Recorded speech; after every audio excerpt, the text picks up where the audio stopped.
Good day, everyone. I'm super excited to discuss this topic that's near and dear to my heart. As Brooke said, I started my healthcare career in physician practice consulting, doing due diligence for acquisitions, physician compensation plans, benchmarking and analytics.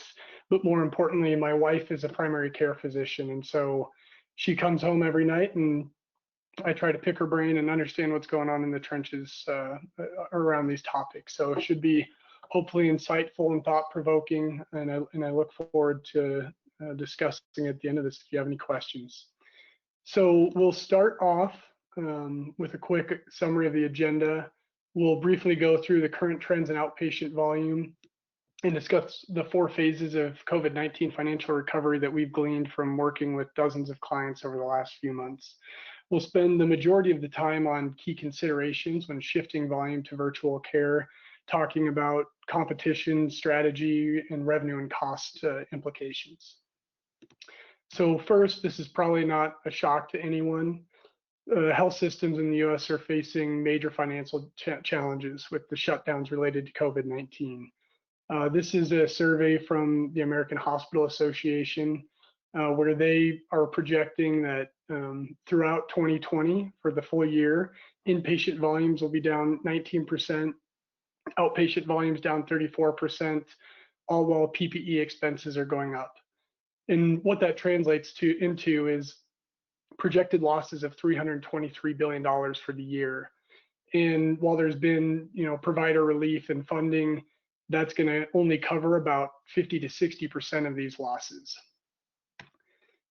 What we've found in working with our clients is that there's some immediate need to address these financial challenges. The first is to receive and account for stimulus funding. So since health systems and provider groups were basically forced to shut down or limit volumes, getting the funding to help offset that is item number 1. Phase 2 is recover revenue and accelerate cash as quickly as possible.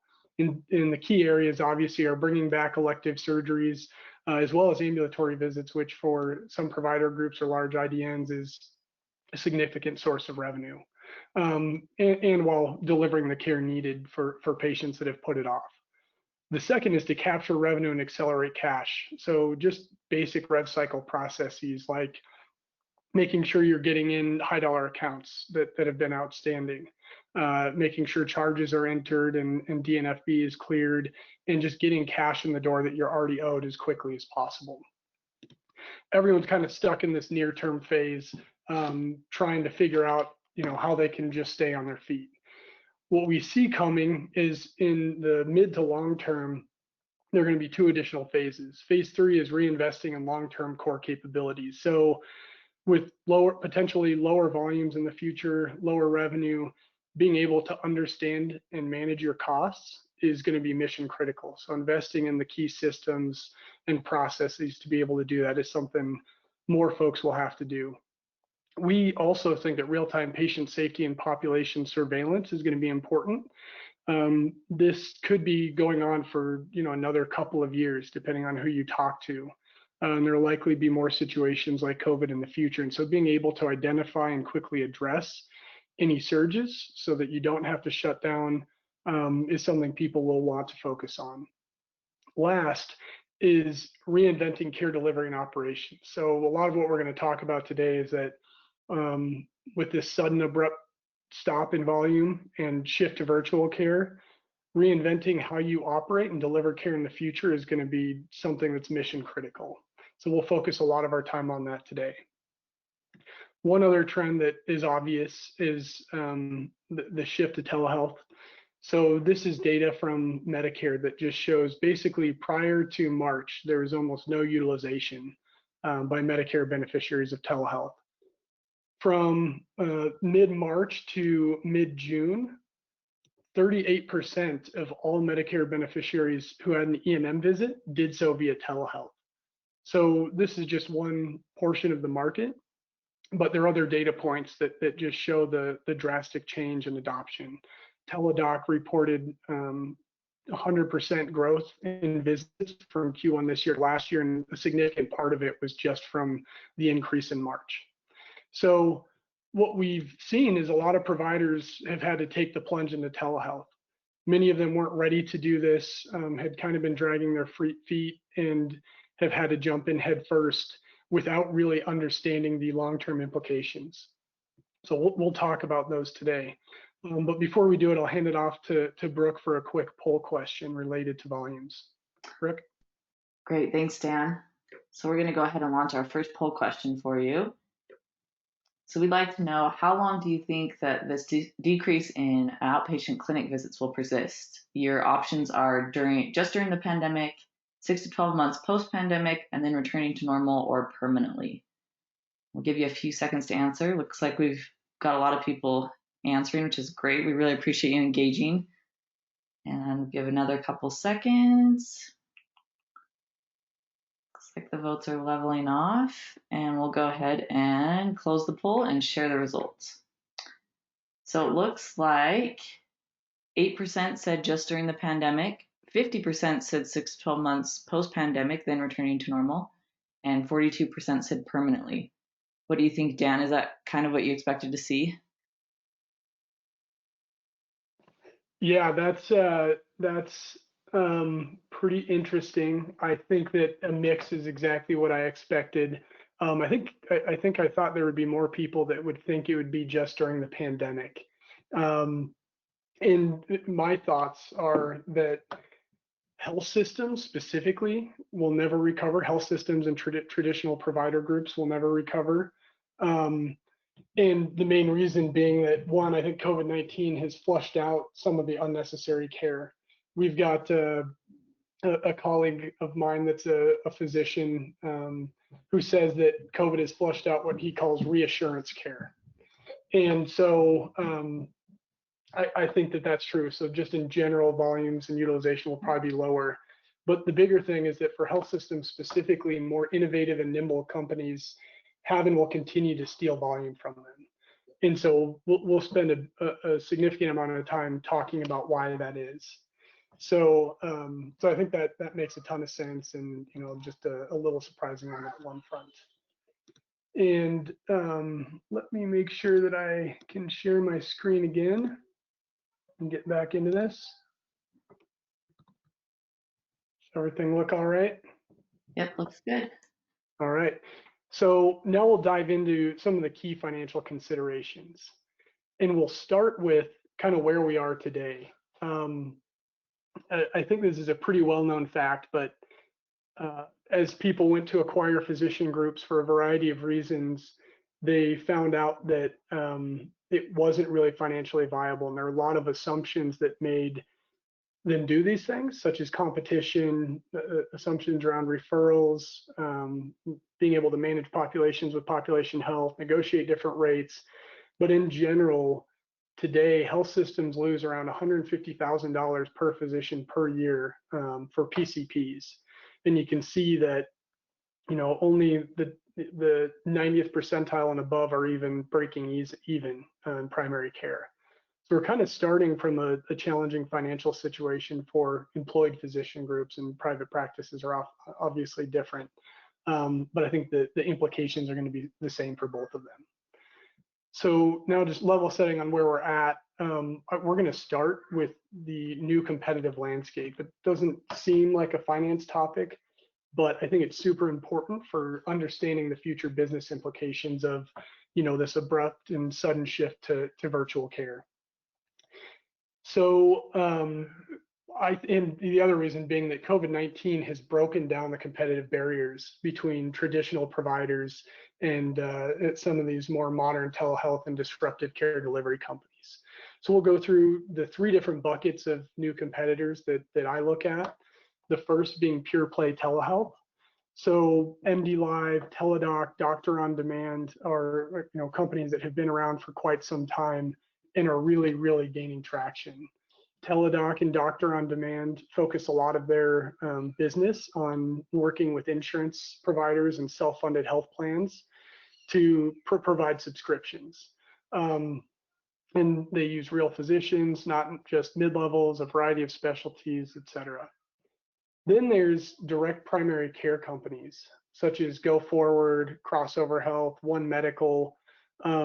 Go Forward being, what I think really innovative in that they're kind of like a more modern subscription concierge practice. Crossover Health partners with employers like Apple, Microsoft, most recently Amazon, to deliver care directly to their employees. And then One Medical is a big company that just went public. They operate more in a traditional sense, in that they're a more modern concierge practice. There's an annual fee, and then they just bill fee for service. Then there's large corporations like Amazon, Walmart, CVS Health that are really starting to enter the healthcare space. Amazon just announced their virtual care program last fall for their employees in the Seattle area. That includes virtual care, in-home deliveries, and more. They recently just announced a partnership with Crossover Health to start piloting employee health clinics near some of their large centers. And so they're really addressing healthcare by piloting with their own employees, where they obviously have the most incentive. Walmart has opened up care clinics and their own virtual care system, and CVS Health continues to build out their hubs. So there's a lot going on in terms of people that are looking to take traditional providers' business. I think the most fascinating part about all of it is that these providers, for the most part, are operating without the shackles of traditional healthcare. Teladoc, Doctor on Demand have business models where they don't care about coding and CPT codes and modifiers and all the hurdles that other organizations have to go through. Same with Go Forward and Crossover. Go Forward is just pretty straightforward, $149 a month and all inclusive of the services that they offer. Same with Amazon, Walmart, CVS. They just have traditional, straightforward pricing, and so they're kind of playing a different ballgame, which I think is something to keep an eye on. Now, when it comes to pricing, we're going to talk about pricing for these competitors a little bit because it will lead into how it may impact reimbursement for current providers. MD Live is more traditional in terms of just paying per visit, and they charge $40 to $50 per telehealth visit. Teladoc and Doctor on Demand, as I mentioned before, many of them work directly with insurance companies or employers, and employers pay a per member per month fee and then get free access to the service or some low copay. And then they both charge $75 if you're not associated with an insurance company or health plan that has a contract with them.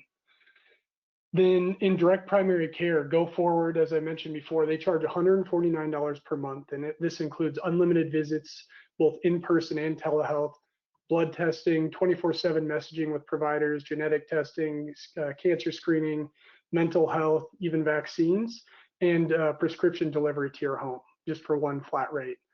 Crossover, I couldn't find pricing on what they charge per member per month to these employers, but the employer pays a fee, and then typically for the employee, they get free or low cost copays for primary care visits, behavioral health, optometry, health coaching, and more recently, virtual care. On the large corporation side, we have CVS Health. I think the other interesting part about these large corporations that are delivering care now is that they have pricing sheets, really straightforward pricing sheets that you can go find online. CVS Health charges $59 for a video visit. And then they have a range of $49 to $139 for various in-person visits and minor procedures. Walmart offers office visits and annual checkups. The annual checkups are $20, office visits are $40. Both of those, which are about kind of 50% of what Medicare pays for the same thing in a traditional setting. And then they most recently started offering video visits to their employees in select states for $4. And I think that what's important to remember is that these are large employers. They're commercial payers, and they're now redirecting care away from the traditional system and into their own care delivery system. On Amazon, they're kind of doing something similar, again, focused mostly on their own employees though for now. They, in the Seattle region, have their new virtual care program where there's free care chats, free in-home prescription deliveries. You can do video care. I couldn't find pricing on it. And they're really tackling a big part of Seattle and that Washington region. They most recently announced the partnership with Crossover, where they're going to build what they call neighborhood health centers for employees and their families. And Crossover will kind of run these clinics where employees and their families can go directly to for care, for pediatrics, family practice, testing, et cetera. So not only is the competition ramping up for patients, but all these large corporations and different companies now entering healthcare are going to be competing for your physicians. There's already a shortage. And traditional healthcare systems are not really known for being amazing places to work, and not treating providers like a lot of the modern companies do with tons of perks and support and everything. There's an article in Fierce Healthcare about a recent survey where 79% of primary care providers are experiencing some symptom of burnout.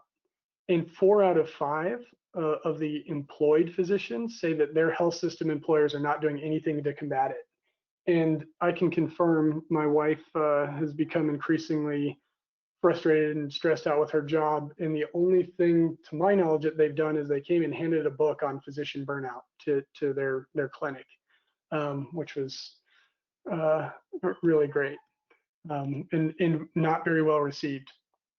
So what does this look like? I think that for a long time, physicians have just thought that there's only one model, and you're employed or you're in private practice, and you're employed with a large health system or IDN. Now with these new disruptive care delivery companies coming in, I think those jobs are going to be really appealing. There's less hassle. You don't have to worry about coding and documenting to get quality measures and all this stuff. Less stress because many of them are experiencing lower volumes. So a lot of the concierge practices and even telehealth, you can kind of choose how much volume you want, as opposed to seeing 20 to 30 patients a day, not being able to go to the bathroom, not being able to eat, then coming home and writing notes for hours on end. I think these companies will offer more support in terms of not being afraid to invest in physicians and other care providers to help deliver better care. They're very incentivized to have top-notch customer service and engagement. And then more flexibility. The current way of going into the office, having 20 patients scheduled, means that in times like COVID, you can't just cancel your schedule if your kid's sick. So being able to work remotely and pick your schedule is something that will be really appealing. And so I think there's going to be a huge shift in competition for employment of physicians in the coming months and years. So with all that in mind, let's go to poll question 2, and I'm super interested in hearing everyone's thoughts on this. So Brooke, I'll hand it over again to you. All right. Go ahead and launch our second poll question. So for this question, we'd like to know which non-traditional competitors should providers be most worried about? So your options are pure telehealth, that would be Teladoc or Doctor on Demand, direct primary care, that would be like One Medical, Go Forward, Crossover, Amazon, or large brick and mortar, which would be Walmart, CVS, Walgreens, or you can select other. So we'll give you a second to get your votes in. Looks like everyone's voting. Thank you again for engaging in our polls. It's really helpful to us and hopefully interesting to you. So we'll go ahead and close that poll and share the results. So it looks like we kind of have an interesting spread. We've got 17% said pure telehealth, 25% said direct primary care, 22% said Amazon, and 36% said large brick and mortar. What do you think, Dan? It's kind of interesting. There's kind of a spread between all 4 answers. Yeah, not surprised at all. I think that this question has been asked many times over, and I think that it's tough to gauge. Where I sit on it actually is that it doesn't even really matter. I don't necessarily think any one of these players or even verticals is going to be as. There go my dogs, if everyone can hear them, the joys of working from home. I think that it's actually the modern way of engaging health. And so anyway, I think the real disruptors The real disruptor is the fact that all of these companies are working together to take back care for their own employees. So Amazon is working with both, or sorry, Walmart is working with Teladoc. Amazon is working with one of the virtual care providers and Crossover Health. So really what it is that these large employers are setting a precedence for how to care for employees in a more affordable, convenient, and higher quality way. And so I think that's the key takeaway, is that it doesn't even matter if it's one of them or who it is or which vertical. It's the combination of virtual care, direct primary care, and employers owning their own destiny.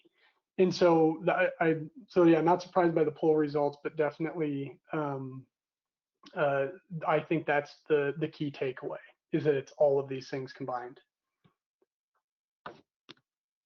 All right, and I'm back on. Can you all see my screen okay? Brooke, does it look good? Yep, looks good. All right, so we went through the competitive landscape and some of the potential strategic changes. Now let's talk about what it means for revenue in the future. This is a survey from Advisory Board. They always have great content on, what were and are the barriers to telehealth for physicians. Number one was reimbursement. Number two, questions about clinical appropriateness, et cetera. But I think reimbursement has been the main reason why. Why would I take lower payment when I can just make so much money in the clinic? That's what one of my best friends is a dermatologist, and he just said, oh, it's not worth doing telehealth. I can just pump through patients in the clinic really fast and make more money that way. And so the next aspect of the advisory board article that I reviewed for transforming telehealth, how COVID's transforming telehealth, is that they said reimbursement parity is critical for really making telehealth table stakes. So they said parity for in-person and virtual visits from payers is fundamental to continued utilization and broader adoption.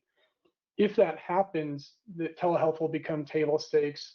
The revision of care standards and pathways will have to be redefined, and they'll redefine competition, just like what we talked about before. One area I disagree with them on is that reimbursement parity is kind of a dream. As we just saw, there's already many companies that are delivering virtual care at a much lower rate, or a combination of virtual and direct primary care. And so the thought that insurance companies are going to pay full price when you don't have the same infrastructure and when there are plenty other vendors out there that are offering these services, I just think that that's unrealistic. And so I went through and kind of did the math on a standard outpatient visit and what it would look like and how it would impact gross margins just in today's world, not even including what prices could be. This is from the CMS physician fee schedule lookup tool for a level 4 office visit, which is kind of one of the more prevalent codes that's billed. $110 is what Medicare pays today. The physician cost of this at kind of the median benchmark compensation per work RVU is $68, leaving a gross margin of $43 to cover overhead, staff, technology, all that good stuff. The telehealth payment, and CMS has obviously declared that they're going to be paying in parity for the duration of COVID-19 health emergency. But their standard approach is that they pay 80% of the normal visit. You bill with the place of service virtual, and they pay 80%. That would, if you continue to pay your physicians on the work RVU associated with that code, it would reduce your margin by 15 percentage points. So if you're just having physicians sit in the clinic and take some of these visits, you're degrading your margin. You're not doing anything different to operations, but you're just receiving lower payment. And as we just saw, I think competitive pressures are going to push this rate even lower. For large insurers or employers, why would you pay $90 when you could pay $50, or pay a subscription fee and not pay anything after that? So I think that the thought of reimbursement parity and using that as a driving your strategy going forward is unrealistic. Then there's additional headwinds right now.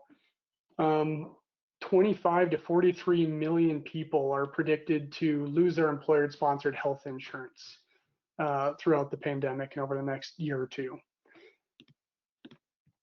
58% to 90% of these will either shift to Medicaid or become completely uninsured. And what that means, again, is lower overall reimbursement and higher bad debt. So key takeaways from the revenue side of the house. I think there's going to be lower volumes for the foreseeable future, both from COVID-19 and the competitive pressures that we talked about with people eating into current volumes. Overall reimbursement rates will decrease, both from shifting care mix to lower paying virtual care, if people continue to shift that care delivery mix, and then declining payer mix is going to eat into reimbursement. And competition for physicians is going to heat up. If you don't already know, physicians are what drive revenue. When you go to buy a physician practice, you aren't buying the patients or the building, you're buying the physicians that drive the revenue. And so not being able to retain physicians means it'll impact revenue. Now on the cost side of the house, so obviously some big things coming that could impact the top line. On the cost side of the house, over the last decade or more, many groups have acquired or built a vast network of clinics, spread out through different geographies, various specialties depending on the market. And what we found in working with a few of our client partners is that many of these clinics are only utilizing 30 to 50% of their exam room slots. So not necessarily that physicians aren't busy, but that the utilization and optimization of patient rooms is way below where it could be. It's impossible to get 100% or even maybe 80%, but many of these places are drastically underutilized for a variety of reasons, whether it's physicians are only working part-time, whether it's inappropriate staff levels and mixes to be able to scale, or just, not really caring and knowing that some of them are underutilized. Now, imagine a 30% drop in volume to these already underutilized large assets, and a potential 30% shift of that volume to virtual care. What that means is that you are sitting on these huge fixed assets, paying duplicate staffing and resources and equipment, and not utilizing them. And as reimbursement goes down, as the model continues to shift, that is not sustainable. And so what I think needs to happen is that you need to change the way you look at the world. Your competition, many of these places either don't have any office space or huge fixed assets, or they efficiently use them, like Walmart or CVS, where they generate a ton of money just from their normal business and they carve out a small space for care delivery.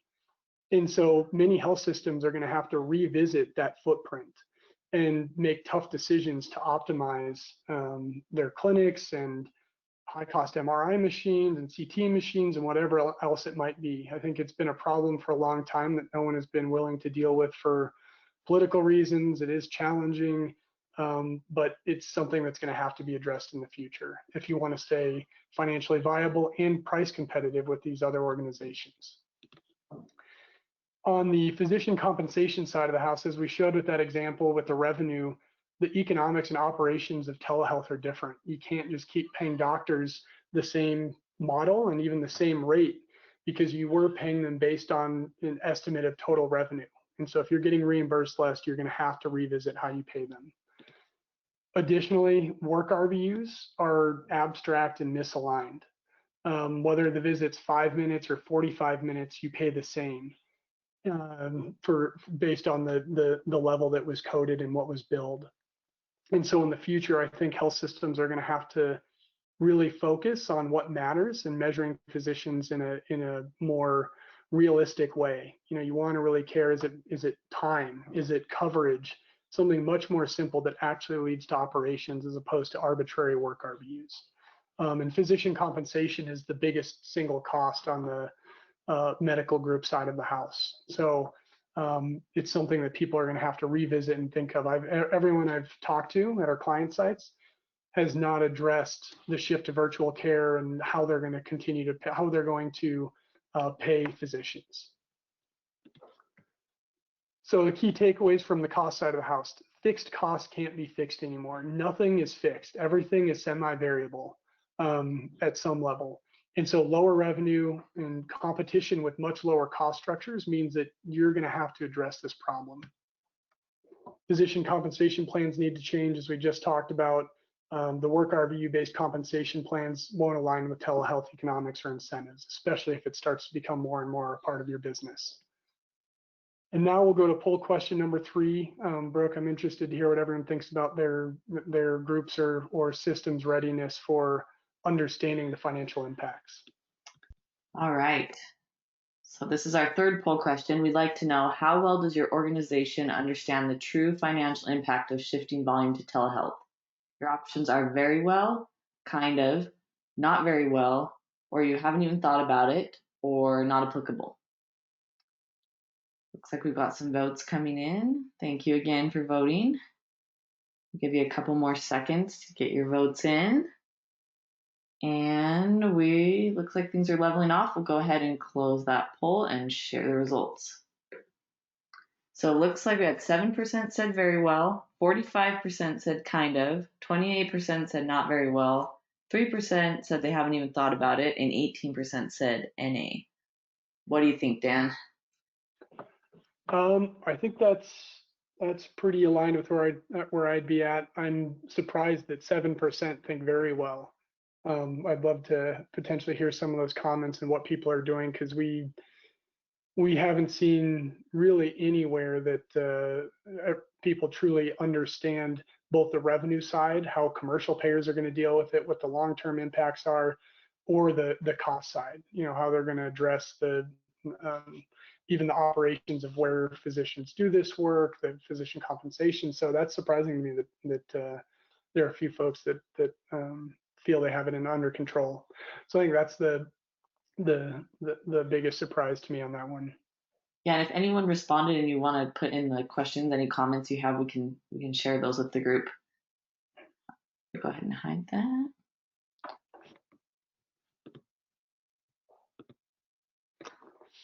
All right, am I back at it? Yep, you're back on. All right, and then we're almost there. So hopefully I haven't scared anyone too much that the world is ending if you're a traditional provider or health system. And so now we'll talk about, what can you do about it? What can you do about these big shifts and abrupt changes that are happening? So number one is understand your costs. It's really clear that top line revenue is likely to go down and stay down for the foreseeable future. And so if you can't understand and manage your costs and make strategic decisions, it's going to be really tough to operate. One of the biggest parts of that is optimizing clinic space and other high cost resources. So with lower volumes, you need to really understand your assets and your really high fixed costs. So to do so, you have to understand the utilization of these resources, your market and where the actual patient populations are, the financials behind it, potential patient impact of addressing them. And with that, build a strategy for delivering virtual care and how that would impact your overall footprint.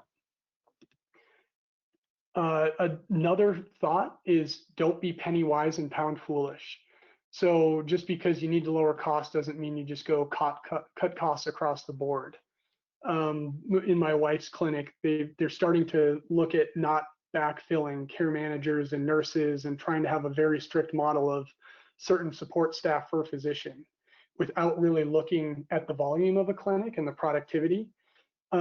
Additionally, I know that many doctors that I talked to said, holy cow, if they would just pay a scribe $12 an hour to help with my notes, I would see an extra, 20% of patients. It's just that I just don't want to go home and have to write notes for another 45 minutes.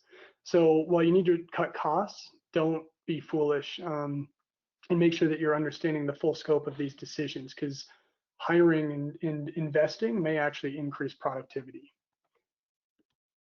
Now for physician compensation plans, address the economic realities of virtual care. Again, you can't just keep paying the same way when the economics are different. and the operations are different. Another one is to simplify it. If you can't explain the model in 1 to 2 sentences, it's too complicated.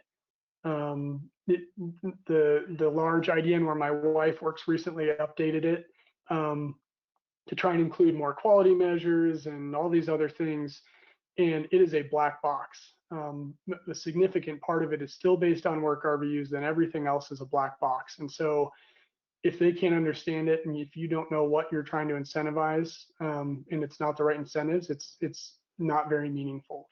So I think that's a big deal given how big of an expense physician compensation is.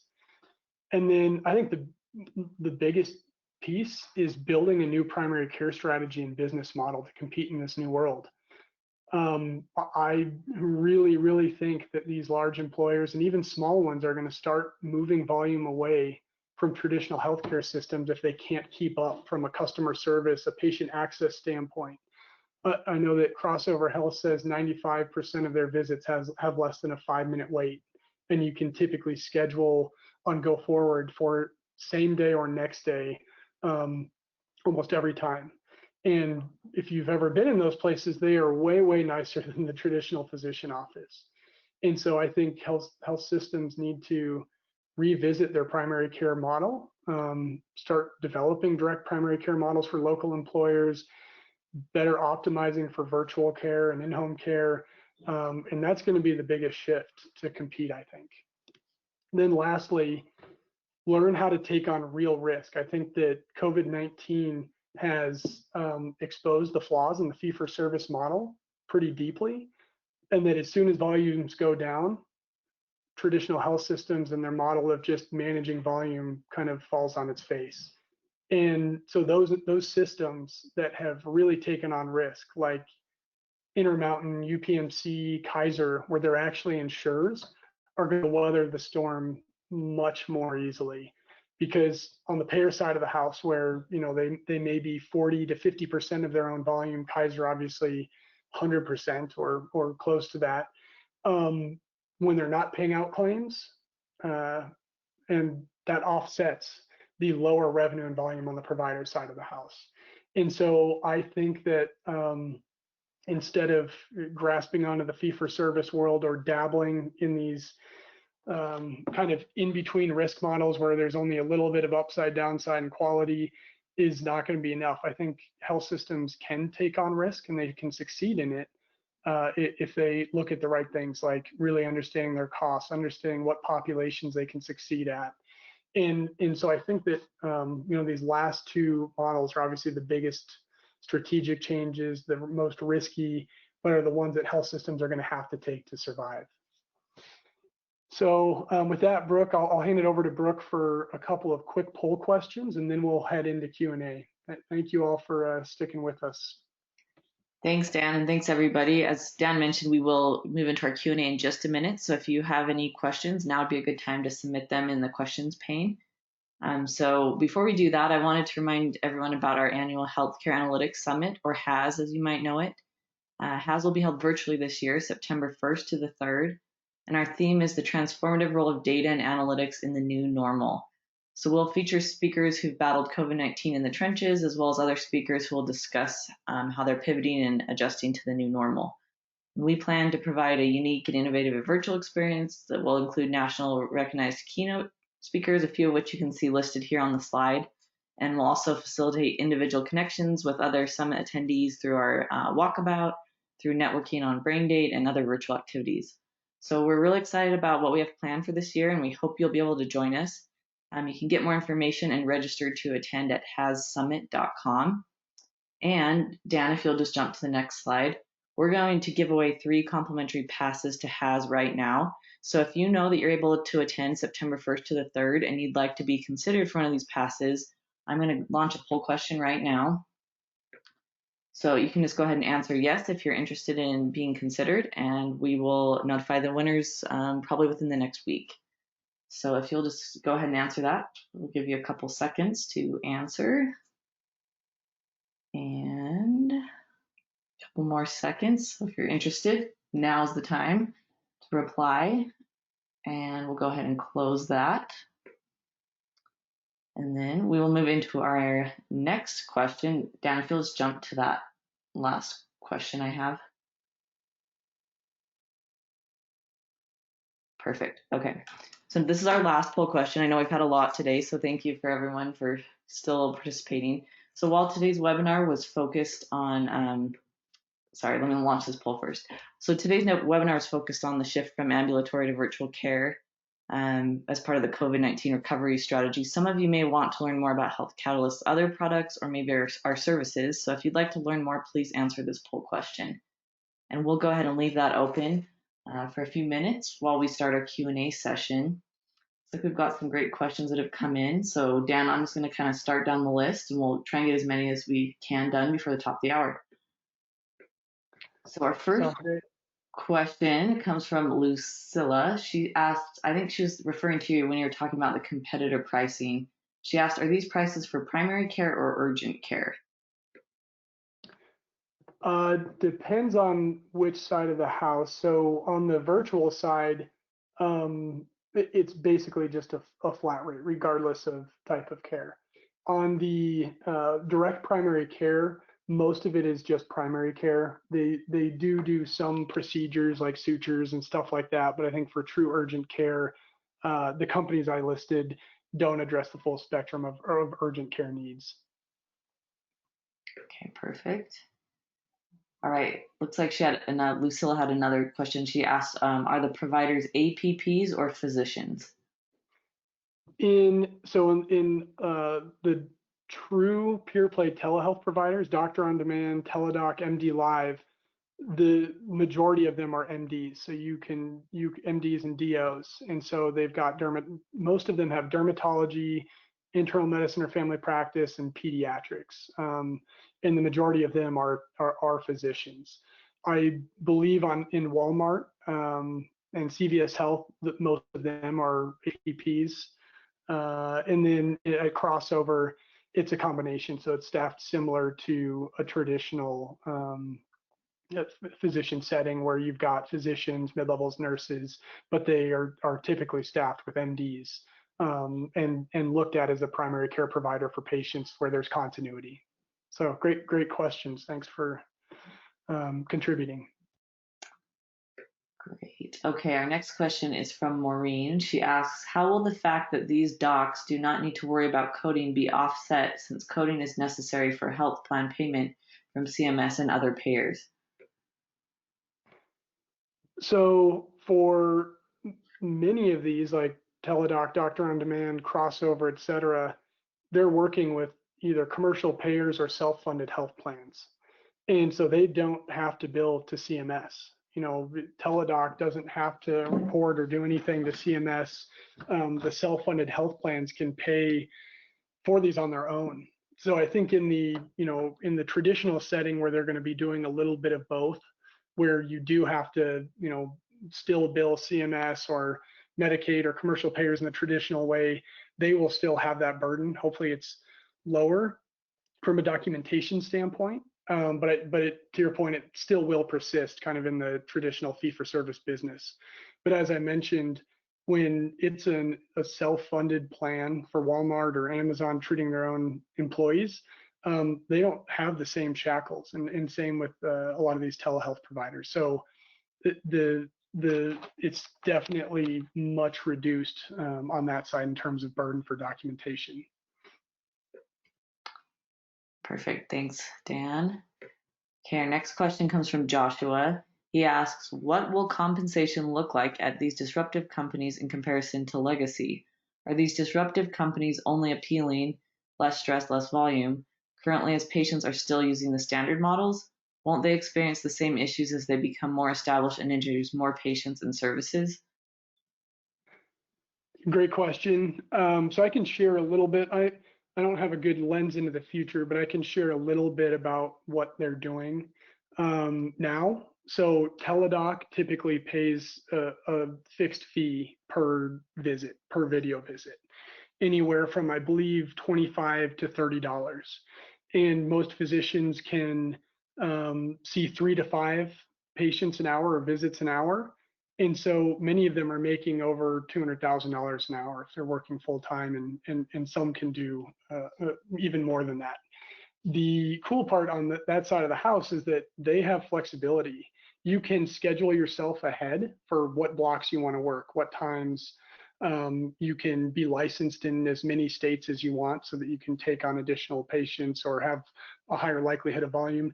And you can even get alerts to just get sent and say, hey, there's a surge. Do you want to come and take some visits? So they have a lot more flexibility in terms of how many patients they see when they do it. On the direct primary care side of the house, they have their business models set up so that they have certain staffing levels, just like a concierge practice where they'll only take a certain number of patients per provider. And so their goal is to maintain that level of service and be able to spend more time with their patients. So I think, in those two areas, it is different, and they won't experience that same type of burnout and stress because of either the flexibility or the way the business model is set up to minimize that, because they want to deliver a higher level of care and have the economic model to do so. The people, the APPs that'll be working in Walmart clinics or CVS clinics, I think will have more traditional stress and volumes if it picks up and ramps up. So great question. Hopefully that answers it.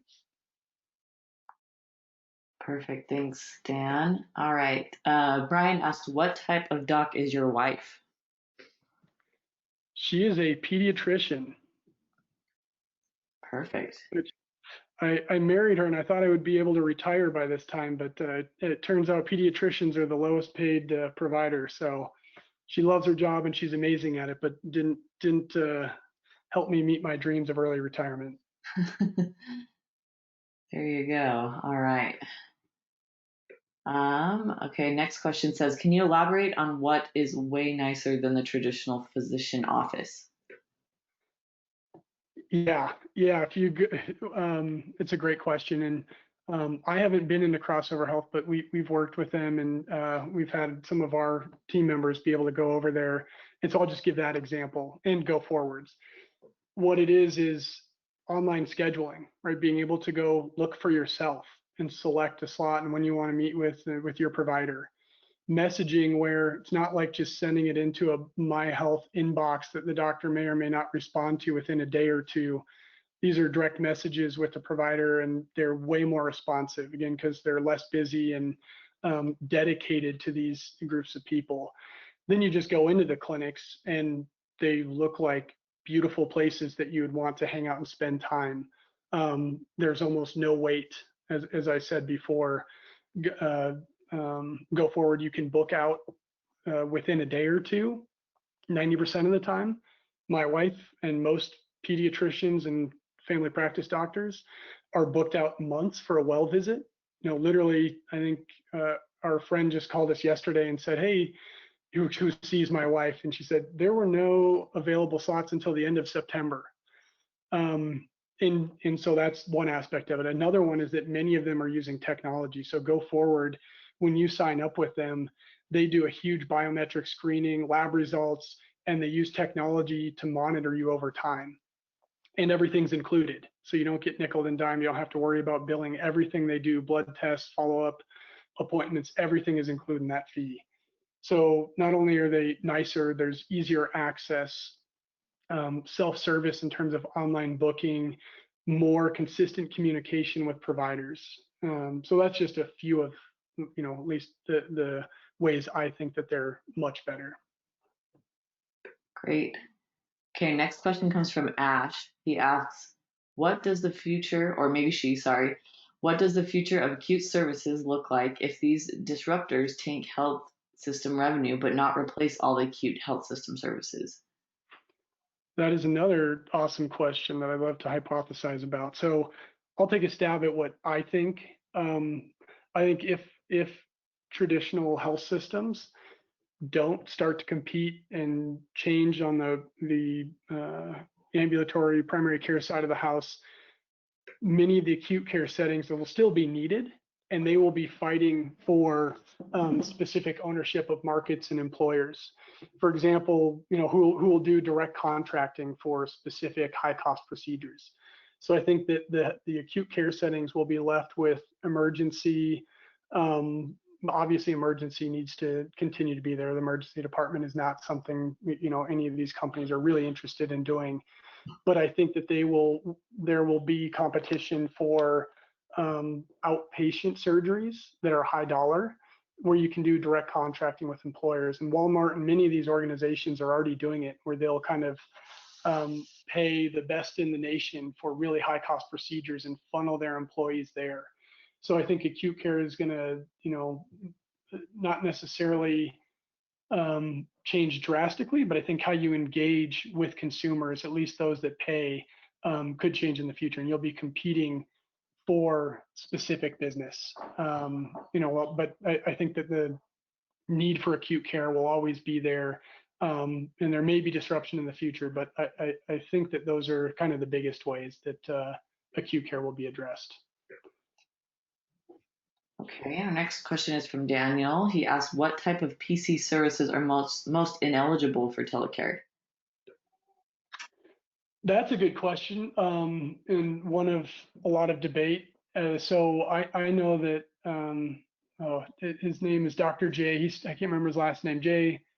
Parkinson, I think, started one of the first virtual direct primary care companies called Sherpa, which was actually acquired by Crossover, and he's a primary care physician himself, and he thinks that 80 to 85% of the current visits could be done virtually. In terms of primary care. I think that there are others that feel differently. If you talk to physicians, that's one of the biggest sticking points. My wife always goes bonkers when you see that many of these current telehealth companies that are using mid-levels prescribe antibiotics 55 to 60% of the time, when you don't even get to look in an ear for an ear infection or something like that. So I think that there's varying degrees of what can or can't be done, but I do think there are obvious things like med checks, potentially rashes. A lot of dermatologists are starting to do that. Mental health, follow-up visits. So there's a lot that's really obvious, and so my guess is that the number is somewhere between 30 and 85% of the volume can be handled in high quality virtually. So, but again, that's one of the biggest points of debate, and obviously one of the biggest things everyone needs to figure out, to be able to leverage the technology and in-person care for the highest quality and lowest cost. So great question, and hopefully that gives you a little bit of context. Yeah, that's a really good one. So it looks like we got a few more questions coming in. We have about 5 minutes left, so if you have a question you're wanting to ask, now would be a great time to submit that so we can make sure we address it. Brian asks, what are and what will be the major sources for ranking the quality of telehealth doctors advised by plan, service, and individual doctor that potential patients will readily have available? Will it be social media, a government site? What are your thoughts on that? I don't know, because we haven't figured it out anywhere really. I think that what's interesting. So anyway, I think there's no silver bullet, because we really haven't figured that out in any healthcare setting, to my knowledge. That everyone feels comfortable with, everyone's being measured, and it's clearly available to see to define what quality is and who's delivering high quality care. So I think it's a really tough question, but I think one of the benefits of virtual care is that I think we're likely to get a lot more feedback. So many of these companies are a lot more data driven, and it's a lot easier to get feedback when you just finished a video visit and it pops up and says, how was your visit? And you can send a text message and get feedback after the visit. Whereas in the traditional care settings, someone leaves your four walls and you don't typically find out what happens to them unless they get readmitted or they call back. And even from a survey standpoint, we got like a 18-page survey when our child was born, and I get random phone calls 2 weeks after a sick visit for our child. and you're just way less likely to get feedback. So I think that the data gathering and the ability to connect the dots in some of these areas will be a lot easier. That'll allow us to measure physicians better. I think one of the hard parts is that the virtual care will be disconnected from some of the traditional care. So being able to know that someone had a video visit and then got admitted to the hospital is going to be harder to do. So the integration for these employers and health plans to really combine the virtual care data with clinical data is going to be key. But I think once they do that, they're actually set up to do it significantly better than we can today. Then there's always the problem of just defining what's quality, and so we'll experience some similar struggles on that specific part. Really, really good questions. Yeah, we're getting lots of great questions. I have a couple more minutes. We'll try and get to a couple more. Maureen asks, how does taking risk at the health plan level sync with the reduced reimbursement to the physicians? I'm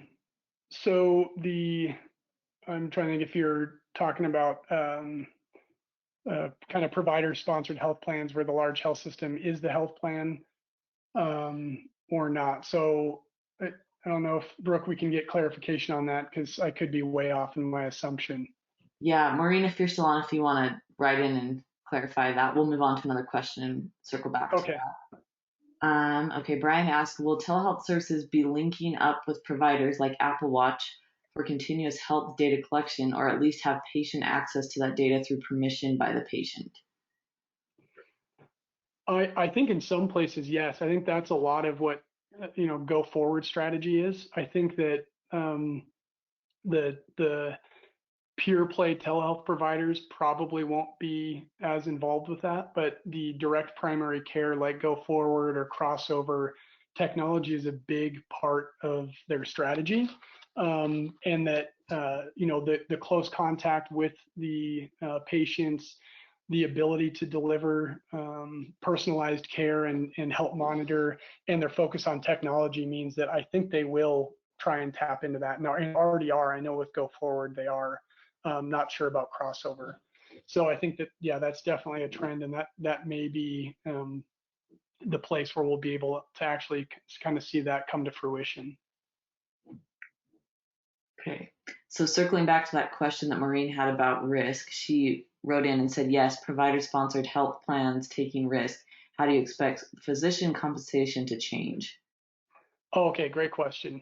Yeah, that's where I think that in that model, it's really funny because they try to keep those two completely separate, and so they keep doing the traditional way on the physician side of the house by paying for productivity, mostly based on work RVUs. Then sometimes, like Intermountain has a select health bonus if physicians do certain things.